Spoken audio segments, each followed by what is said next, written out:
Hello there, my very good friends. On today's wrestling news, a WWE star has quietly turned heel and changed brands. An update on that whole Roman Reigns situation. A long-awaited in-ring debut has been confirmed for tonight's AEW Dynamite. And WWE's plans for the Judgment Day have been revealed. I'm Adam Wilborn. And I'm still wondering why they added the to the Judgment So people Day. didn't confuse it with the paper? I don't know. I'm Adam Wilborn, and this is the news. Get the E in as well when it comes to that name. Anyway, we're going to kick things off by covering a report here from PW Insider's Mike Johnson on one Lacey Evans. Now, if you've watched the past couple of days, I guess, of Lacey Evans' content, you're probably a bit confused because, of course, she had the weeks and weeks and weeks of the vignettes bringing real-life situations to the fictional pro wrestling world, seemingly presenting her as a babyface. Speaking about, I'll dive into that in just a minute, but that seemed to be the direction that WWE were heading in. On Friday's episode of SmackDown, she was kind of doing the Chris Jericho 2012 bit, wasn't she? Where she was a bit over the top and a bit kind of rub it in your face, baby face, but really a heel.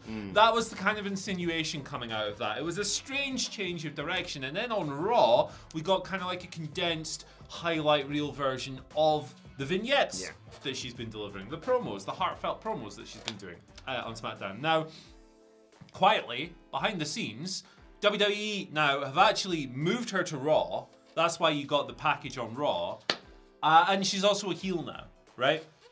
They've decided this behind the scenes. This has happened. Baffling this. After initially bringing her back as seemingly a babyface. Now, I think there's some big picture stuff to dive into with this, I think. Like, the things that Lacey Evans were diving into. And look, I'm leveraging real situations into pro wrestling.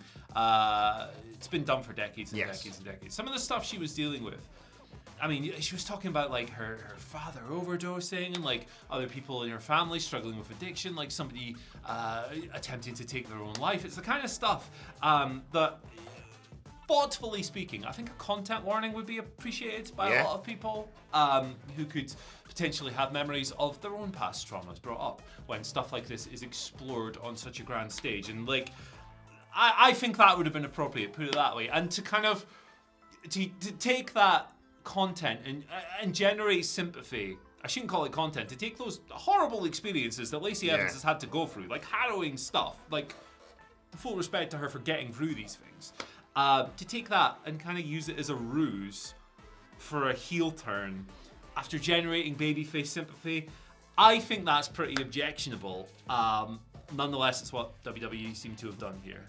It's astonishing, this. Yeah. I was already shocked the moment that they were bringing her back with these vignettes in terms of the fact of, like you say, this is, cutting deep for her in real life. Yeah, like, this isn't something that they've created from her backstory. She has had an astonishing life. She had a tough life, Yeah, exactly. And to achieve what she has done, it deserves to be applauded.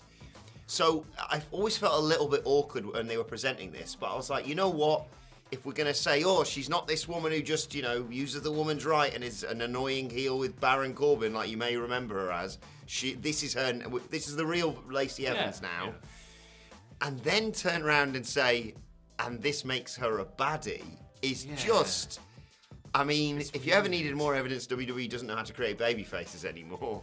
Yeah, it's just, I don't know, man, like, if they've used this as a ruse and this was the plan all along, it's like, I don't know. I think that's the kind of thing that will appear on your list of most like objectionable promotional tactics at the end of the year. And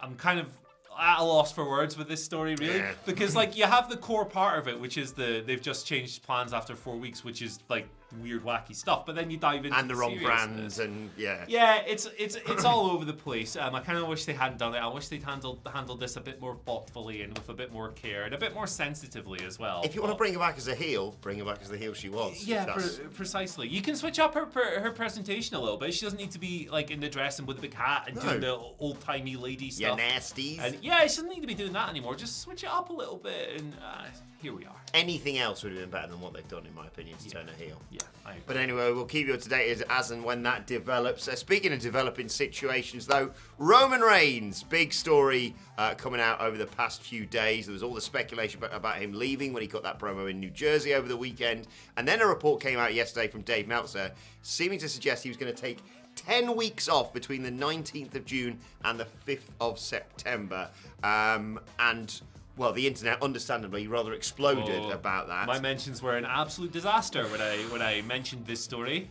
Not saying I agreed or disagreed or thought it was true or false. I merely posted the facts of the story, and I got bombarded by the worst people in the world. There you go. But thankfully, the brilliant Andrew Zarian of the Mat Men Pro Wrestling Podcast, which is one of the best podcasts out there, Andy, that isn't ours, has sort of clarified in a tweet what WWE's plans may well be, and that he isn't going to be completely missing from WWE for that 10-week period. He's instead going to be missing house shows in smaller markets, hence what he said in New Jersey. He's still going to be on TV, he's still going to be on premium live events, so there's less chance now there's going to be a sudden dropping of the both belts to someone like a Drew McIntyre, as people were suggesting last night. But a bit of panic across wrestling Twitter as a result of everything. Yeah, and I get it. Like, I get why people sent me these passionate, this is BS, why you report, why you mentioning it. I get why people sent me that, because people are really invested in Roman Reigns. That's obviously a good thing. So, hey, fair play. Like, when I was like a bit, and I assume that the people who send the more passionate responses are a little bit younger, because when I was like in my teenage years, I was the same. Oh yeah. I was like, how dare you scumbag. Ride or die, absolutely. Yeah, 100%, man. I was the kind of guy who assumed that because I was a WWF guy, that everyone in WCW sucked. Yep. But I was 15, so fair play. But yeah, I had some good interactions coming out of this as well, I should clarify. But where am I? Yes. So clearly, Dave Meltzer and Andrew Zarian have been informed different things by different people. We'll see how it plays out. Yes, exactly. That's my take on it. And I get people want to say, oh yeah, this has been misreported. They can only report what their sources tell them. And as much as you want to point fingers and throw rocks about this, how many times do we report something and it's just the case? It just does play out like that. The Stone Cold situation was all over the bloody shop. Yeah. But once we got to the end point, it was like, there we go. There's everything as it's sort of played out. But, you know, and plans change. Let's not forget that. It's how reporting works. Like, a source will sometimes tell you something that doesn't pan out. Like, the process isn't that Dave Meltzer Vince McMahon's not messaging Dave, is he? And going, oh, pal. But, like, Dave Meltzer and Andrew Zarian aren't going on their shows and making things up. No. Like, I am. Yeah. The next WWE champion is going to be Kevin Gas, baby. God, I'd love that, actually. You've got to give me a warning before you scream in my ear. Sorry. Man. Come on. on. There? No. Yeah, no, save that for later. I'm sure there'll be... Oh, so you want it later? No. Right, let's move on, alligators. Debut on tonight's Dynamite, right? Yes! In-ring debut. It's very nice, very evil, my wife, Danhausen. That's his catchphrase, everybody. Danhausen's making his in-ring debut for AEW on tonight's show. He's wrestling Tony Nese. And his tiny knees. And his 12 abs. And Mark Sterling's there. Never wear a top if I was Tony Nese, ever. Yeah, I would just walk around like the supermarket. Oh, this? Yeah. I could cook an egg on these bad boys. What peace. So this has been brewing for a while. Tony Nese has had issues with Hook, or it's quite a one-sided issue, admittedly. He doesn't like Hook. Give me Hookhausen. There you go. And on this week's show, last week's Rampage, he cut a promo and he was like, "I'm the hottest free agent signing in AEW history," and he was like building up to the idea that he was going to challenge Hook, but then he challenged Danhausen, which is kind of like a nice twist. It was well done. Mark Sterling, I think, has added quite a lot to Tony Nese's act. I agree, yeah. Mark Sterling is such a goober. He's really good. And the match has now been made by Tony Khan. He tweeted out last night. So, yeah, he came down and he was like, "You should be in my corner." And he gave him like a gift-wrapped bag of chips. This man is so absurd. I love him. I love it. But I've really turned babyface. Oh, not that I was heel on it, but I was a bit like... You figured him out? Yeah. I've got on board. Yeah, the appeal of Danhausen, it's something that at first glance a lot of people, like yourself, will just look at and go, "What's this little weird guy?" But the appeal, I think, that has been demonstrated in AEW is that he just puts himself in these absurd situations. Like the idea that the cursed teeth tequila dancing guy has any right to have had enough of Hook, who's this shoot martial arts badass, son of Taz, all of that is crazy. But we've gone completely off the point here. This will be Danhausen's second match since breaking his leg in October. He did an indie date last month.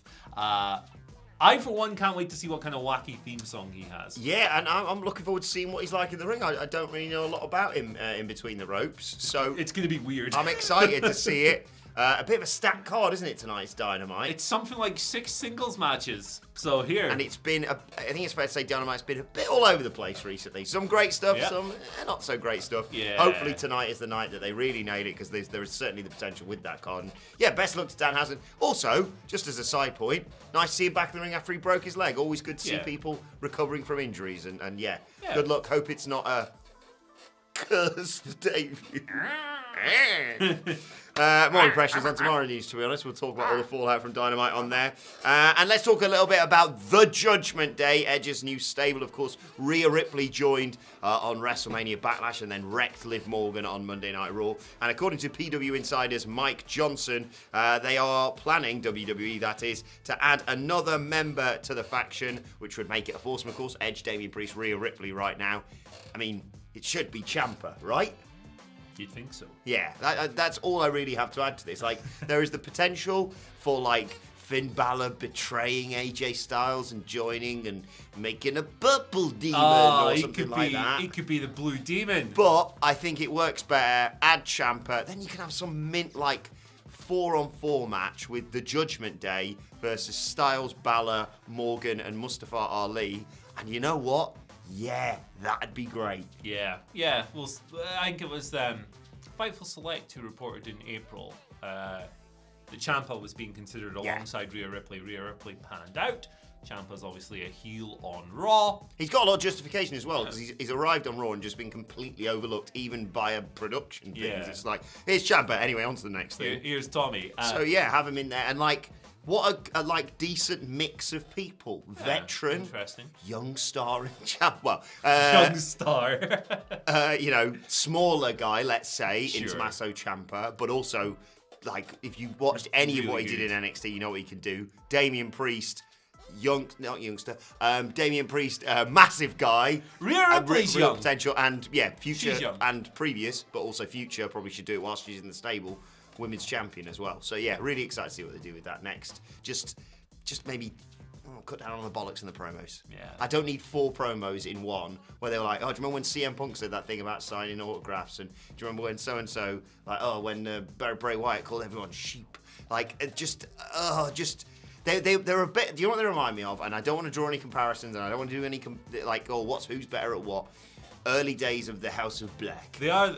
Stop talking, just get in the ring and wrestle, because you're really good at wrestling. At times, they are indeed the House of Black. Indeed. Shout outs to Colin Young, by the way. Fair play, that's a great word. Right, let's move on to your Twitter questions. At WhatCulture WWE, of course, if you want to get in touch with us. First question today comes from Jonathan Rivera, who says, since you wanted more hair questions, I'm glad this is already a thing. Thank you, Jonathan. To give to Andy, who currently has the best hair in Pyongyang? And why is it Veer Mahan with his shiny Pantene Pro V perfection? He has lovely hair. Seriously, look at his hair, Jonathan writes. Also, here's Gideon on my girlfriend's butt. Nice dog. Good dog. Fair play. Good dog. Good dog, Gideon. Veer has good hair. Yes. Who else has got great hair in your eyes? Hook. It's obviously Hook, isn't it? Yeah. Like, he's got that effortless kind of just rolled out of bed vibe to him. It's a total mess, but he pulls it off. It's Hook for me. Yeah. Do you know what I quite like? Karrion Kross with hair. Saw him video of him doing a Jesse Ventura impression with Chris Van Vliet. What in the an gym. impression. Spot on. Chris Van Vliet, low-key, has some of the best hair in wrestling. I'm so good. I missed him over WrestleMania weekend. Simon met him and Scotty 2 Hotty, and there was a bit of me that was like, which one am I more jealous of here? I love Chris Van Vliet. That's like 3 of the nicest guys of but all yeah, time. Veer wins. Veer's got lovely hair. I'd almost take a pounding from him just to get close to that hair. Get barred. Indeed. He's Right. gonna destroy you. Second question of the day comes from Matt Rains. Friend of the channel, except for Michael Hamflet. Never heard of him. Who writes, good morning, guys. What are your guys' suggestions as to what the stipulations will be for Wardlow to have his long-awaited match with MJF? If MJF needs a mic to tell him, I'm sure the one behind you works, right, Adam? This one. I don't know. I've never really. Just get over it. Come on.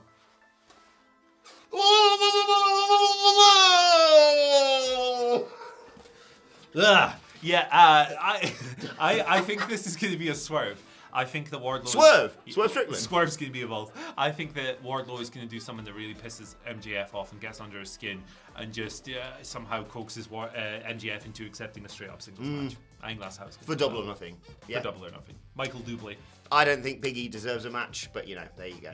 Big E? Big E. We're not calling him by his real name. What? MJF told me that's what I should call him. Piggy. I thought you said Big E.